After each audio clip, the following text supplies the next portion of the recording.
Good morning, chemists. Today we're going to talk about limiting reagents. So this is a part of our stoichiometry lesson, but it's where it gets a little more complicated. So here we have Goofy, and Goofy's making a cake. And the analogy we often make is with baking. So when are you ever baking like Goofy here, and you have the perfect amount of everything? You know, the recipe calls for a cup of flour, and oh perfect, you have a cup of flour right there. The recipe calls for 2 eggs. Oh great, we have 2 eggs. It calls for a stick of butter all cut up in pieces. Great, we have it. You know, 3/4 a cup of shaved chocolate maybe is what that is. I don't know. But my point is that you might see this stuff on like a cooking show, but that's stuff that someone had to measure out ahead of time. You don't just have that stuff, okay? What I mean by that is you don't have your ingredients in the perfect amounts. You have a giant bag of flour, and out of the giant bag of flour, you can use a cup or so, or however much that is. But the idea is you still have a bag of flour. You still have some flour left over. So the same idea works for chemistry, so I'm going to put an X through that to show that that's not actually how it works. So the same idea works for chemistry. When in chemistry do they say you need, 250 milliliters of some blue liquid, and then that's exactly what you have, right there in a graduated cylinder, or you need a certain amount of this green stuff, and that's the perfect amount that you have, and that's what your recipe is calling for. By recipe, that's your procedure in chemistry. That never happens either, so I'm going to put an X through that. Right? In chemistry, you have to go to the stockroom and you have to find these things. Okay, you have to find your chemicals. You often have to make your solutions, and you're just like your bag of flour, you're going to have some things left over. You're going to use part of this bottle and part of that bottle, and you'll have things left over. So in chemistry, we call this limiting reagent problems. So how do you know if it's a limiting reagent problem in chemistry when I give you a question? Well, you know if it's a limiting reagent problem if you're given 2 or more amounts of reactants. So in past problems, like the ones you just did in class and like the video you watched for homework previously, I would only give you 1 amount of reactant and you'd have to see how much product was produced, for example. But if you're given 2 or more amounts of reactants, you know that one of them, or you can imagine that one of them, might be in excess. So let's think about our baking analogy. If you're going to bake a cake and you have 2 eggs and an entire bag of flour, your recipe calls for 2 eggs and 1 cup of flour. You know, if you know baking, that you're going to use up all of the 2 eggs and you're going to have flour left over. So your limiting reagent, now we're going to get to our vocabulary, your limiting reagent would be your eggs, because you only have 2 of them and the recipe calls for 2. It's the reactant that's going to be used up first. You're going to use up your eggs. If you're making 1 cake and the recipe calls for 2 eggs and 1 cup of flour, if you only have 2 eggs, you're going to use them up to make the 1 cake. Now you have a whole bag of flour, but because you only have 2 eggs, you can only make 1 cake. So your maximum amount of product depends on your limiting reagent. With 1 whole bag of flour, you can probably make 10 cakes. But because you only have 2 eggs, you can only make 1 cake. So your limiting reagent produces your least amount of product. Okay? Now your excess reagent would be your flour. You have a whole bag of flour, so you're going to have some left over. Some's going to react with the limiting reagent, meaning that a cup of flour is going to be used with the eggs to make the cake, but then some's going to be left in excess at the conclusion of the reaction. So you're still going to have flour in your cupboard when you're done making the cake because it's in excess. Okay? But you cannot make 10 cakes from that flour because your limiting reagent doesn't allow it. Your limiting reagent produces the least amount of product. It produces the 1 cake. So let's start with this example. If 74.0 grams of NaOH react with 44.0 grams of CO2, and I apologize, I can't do subscripts on this. According to the reaction below, how many grams of Na2CO3 will be produced? LR is my abbreviation for limiting reagent, so what is the limiting reagent? And ER is my abbreviation for excess reagent, so what is the excess reagent? Okay, and reagent is just another word for reactant. So here we have the equation. We have NaOH plus CO2 yields Na2CO3 plus H2O. Okay, how I like to start is, you'll see me do this in class often too, is I write what I have. So I have 74.0 grams of this, and I have 44.0 grams of this, and I want to know how much of that can I produce. So I'm going to write it like that just so I know, what I have of that, what I have of that, and then I'm trying to get to that. Now you know this is a limiting reagent problem, like I said before, because you are given 2 or more, in this case 2, amounts of reactants. The problems that we did before in the last class and the last video that I did, you were only given 1 amount. So let's say I only gave you this, and I did not give you this amount of CO2. Then you would just see how much Na2CO3 was produced from this much NaOH. But now we're given 2 amounts, so you need to assume that one of these is going to be in excess. One of these is going to be like our big bag of flour. It might be this one, it might be this one. We don't know. We need to find out. So one of these is going to get used up completely in the reaction, the limiting reagent, and the other is going to have some left over. And you can't do that. You can't say, oh, that's 44 and that's 74, so this will get used up. You can't do that in the reaction because you don't know the ratio. Well, how do you figure out the ratio in the reaction? Remember, ratio is all about balancing. So step 1, let me write 1, is to balance. Okay, so we need to balance this reaction. I'll give you 1 second to do it yourself. Okay, pause the video now if you still need time, because I'm about to show you. Hopefully you balanced it correctly. We're going to put a 2 in front of the NaOH, and now that should be balanced. Okay, so that is step 1, to balance. Alright, so step 2 is going to be to convert to moles. So I'm going to move this up a little bit so I have room. And I don't really need the word problem anymore because I wrote everything down already. So step 2 is convert to moles. And the really important thing here is to label. So I'm going to start with 74.0 grams, but I'm not just going to write that. I'm going to write grams of NaOH. And below it, I'm going to write 44.0 grams of CO2. Now, how do we convert from grams to moles? Okay, let's put grams on the bottom and moles on the top, and hopefully you guessed it, these are our molar ratios. This is what we get from the periodic table. So for NaOH, there's 40 grams to 1 mole, and for CO2, there's 44.01 grams per 1 mole.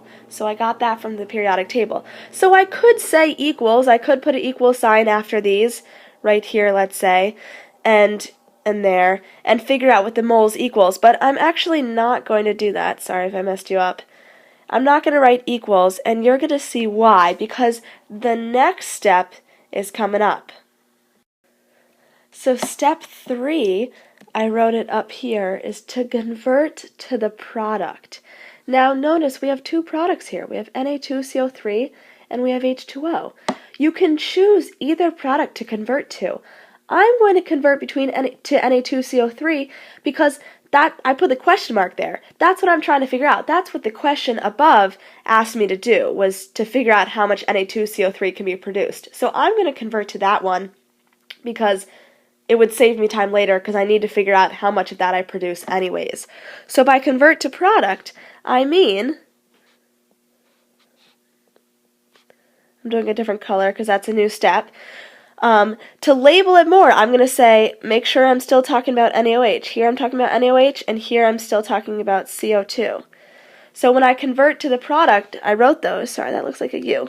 I wrote those because now I'm going to have a new compound here. Instead of NaOH, I'm going to put moles of NaOH on the bottom. Okay, and now let's think about our mole ratios. I want to convert to Na2CO3, so I'm going to put moles of Na2CO3 on the top. And our mole ratios are the 1 of Na2CO3 and 2 of NaOH. Now that's converting to Na2CO3. Now I'm going to do the same thing on the bottom, except we're talking about CO2. So I'm going to convert moles of CO2, and there's 1 in our balanced equation there, to 1 mole of Na2CO3.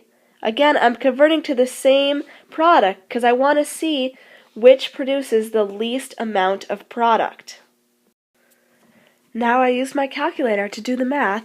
74 divided by 40 divided by 2 equals 0.925 moles of Na2CO3. That's what's left over. Feel free, if you'd like, to cross out the units. Grams, grams, moles of NaOH, moles of NaOH, grams, grams, moles of CO2, moles of CO2. So you can see with the CO2, 44 divided by 44.01 times 1 over 1 is equal to 1 mole of Na2CO3. So what this says is that 74 grams of NaOH can produce 0.925 moles of Na2CO3, whereas 44 grams of CO2 can produce 1 mole of Na2CO3. So now take a second and pause the screen when I'm done talking and guess which one is the limiting reagent. Remember, the limiting reagent produces the least amount of product. Get that in your head. The limiting reagent produces the least amount of product. So because Na2CO3 is a product, which is the limiting reagent? Pause the video and take a second to figure that out. So hopefully you were able to figure that out. The limiting reagent, because it produces less Na2CO3, 0.925 is less than 1, so the limiting reagent, I'm going to label it LR, is the NaOH. Don't tell me that this is the limiting reagent. Don't say that. That's the amount of product that the limiting reagent produces, so I'm going to get rid of that. Okay, the limiting reagent produces the least amount of product, so NaOH is the limiting reagent. Now, the excess reagent is CO2 because it produces the most product. It produces 1 mole of Na2CO3. Okay, so we can only produce 0.925 moles of Na2CO3. We cannot produce 1 whole mole of it because we don't have enough NaOH. Just like when you have 2 eggs and 20 cups of flour, you cannot make 20 cakes because you don't have enough eggs. So we cannot produce this much Na2CO3 because we don't have enough NaOH. Okay, so I am going to cross this out, and I would feel free to do that whenever you see these problems. You cannot produce that much. Okay, you can only produce this much. So the question asks me, from the very beginning, how many grams of Na2CO3 will be produced? How many grams? So I've got it in moles. This is how many can be produced in moles. Remember, I cannot produce this much because I don't have enough NaOH, because NaOH is the limiting reagent. So I can produce 0.925 moles of Na2CO3, but the question asks me in grams. So let me move this up. Oh gosh, it's going to get all clustered. Let me move that up, and we're going to start with 0.925 moles of Na2CO3, and all we need to do is convert it to grams. You should know how to do this. Moles on the bottom, grams on the top, and we're going to use the molar mass from the periodic table, and that's 105.99 grams per 1 mole. Okay, we do out the math, and that is going to give us 98.0 grams. So 98.0 grams of Na2CO3. That's how much we can produce from our limiting reagent, which was NaOH, and our excess reagent, which was CO2. Now the key phrase to memorize here is that the limiting reagent produces the least amount of product. Okay? So you have no idea how many students I've had that'll look at the previous problem with 74 grams of NaOH and 44 grams of CO2, and they'll say CO2 is a limiting reagent because there's less of it. But it all depends on the molar ratios. Just like when you bake a cake, it's not like 1 egg, 1 cup of flour, 1 of this, 1 of that, right? It depends on the ratios. So it produces the least amount of product, meaning you have to convert to a product to figure out your answer. You have to convert to a product to figure out which is the limiting reagent and get your answer. Okay, so now let's try out this problem. You're going to do this one on your own. What is the mass of N2 produced when 18.1 grams of NH3 reacts with 90.4 grams of CuO according to the following reaction equation? NH3 plus CuO yields N2 plus Cu plus H2O. Okay, so you're going to do this on your own, so feel free to pause in a second, and then I'll show you how I worked up the answer. Okay, remember, the first step always is to balance the equation. Okay, pause it now. Okay, ready? So here are the answers. We have 2NH3 plus 3CuO yields 1N2 plus 3Cu plus 3H2O. You had to balance it in order to get the right answer. Okay, so here I worked up the answer, 18.1 grams. I gave you that. Times 1 mole of NH3 over 17.04 grams. That's the molar mass from the periodic table. Notice I wrote NH3 here so that I know what I'm talking about, because then I'm going to put it down here. Again, you can cancel things out if you like. I can show you that. Grams, grams, NH3, NH3. Now I've got 1 mole of N2 now on the top, and I'm going to convert from moles to grams, and I get 14.9 grams of N2. Now 14.9 grams of N2, that's how much N2 that 18.1 grams of NH3 can produce.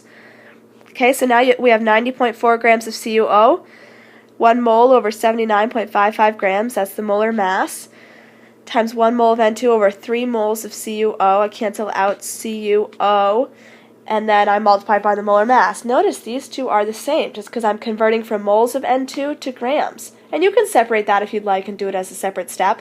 And I get 10.6 grams of N2 produced from 90.4 grams of CuO. So now I really hope that you are crossing out one of these. Okay? You cannot produce 14.9 grams of N2 because you can only produce this much N2. So my question says, how much N2 can be produced? We can only produce this much. Okay? Because our limiting reagent, feel free to label it, is CuO. Our excess reagent is NH3. Okay, NH3 is in excess. We cannot produce 14.9 grams of N2 because we don't have enough CuO. This is our limiting reagent. It will only produce this much. It produces the least amount of product. So that's our limiting reagent, and it produces this much N2, and that is your answer. Congratulations. We will work more on these in class.